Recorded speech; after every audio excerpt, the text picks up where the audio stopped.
Iran పై America Israel దాడులతో పశ్చిమాసియా అగ్నిగుండంగా మారింది. 4వ రోజు ఉద్రిక్తతలు కొనసాగుతున్నాయి. ఖమేనీని హతమార్చిన ఇజ్రాయెల్, అమెరికాపై ప్రతీకారంతో రగిలిపోతున్న ఇరాన్ దాడుల్ని తీవ్రతరం చేసింది.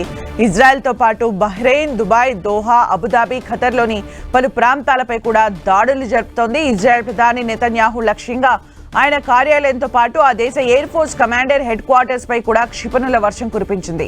హర్మోజ్ జలసంధిలో చమురు నౌకలపైన ఇరాన్ దాడులకు దిగుతోంది. ఈ మార్గం మీదుగానే ప్రపంచానికి 20% చమురు రవాణా అవుతోంది. ఈ దాడుల వల్ల ఆర్థిక వ్యవస్థలపై తీవ్ర ప్రభావం పడే అవకాశం ఉందని ఆందోళన వ్యక్తమవుతోంది.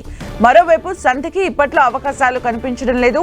చర్చలకు సిద్ధమని అమెరికా అధ్యక్షుడు ట్రంప్ ప్రకటించిన ఇరాన్ ససేమిరా అంది. యుద్ధం కారణంగా ప్రపంచవ్యాప్తంగా వేల మంది విమాన ప్రయాణికులు చిక్కుకుపోయారు.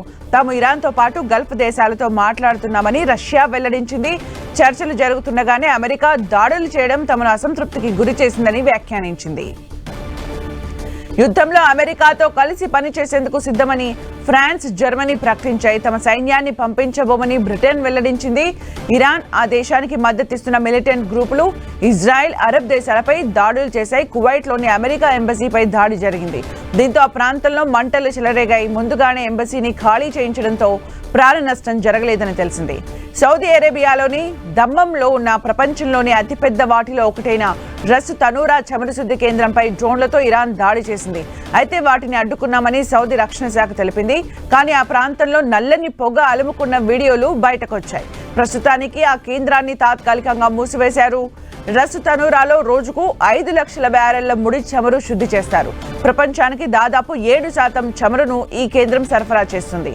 తమ దేశంలోని కీలక ప్రాంతాలైన ఇరాన్ దాడులు చేస్తోందని, ఇలాగే చేస్తే ప్రతి దాడులు చేస్తామని గల్ఫ్లోని అరబ్ దేశాలు హెచ్చరించాయి.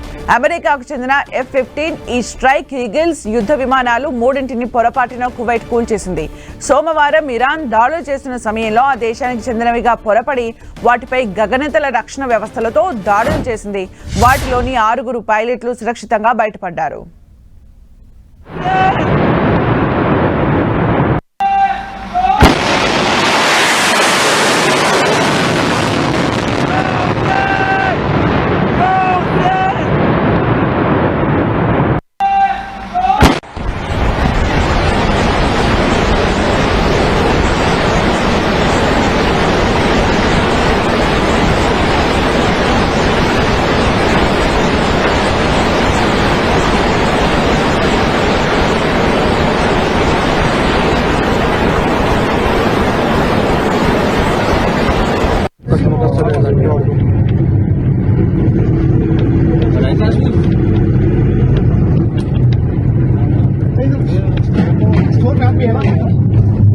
प्रभु होगा चलो स्टोर में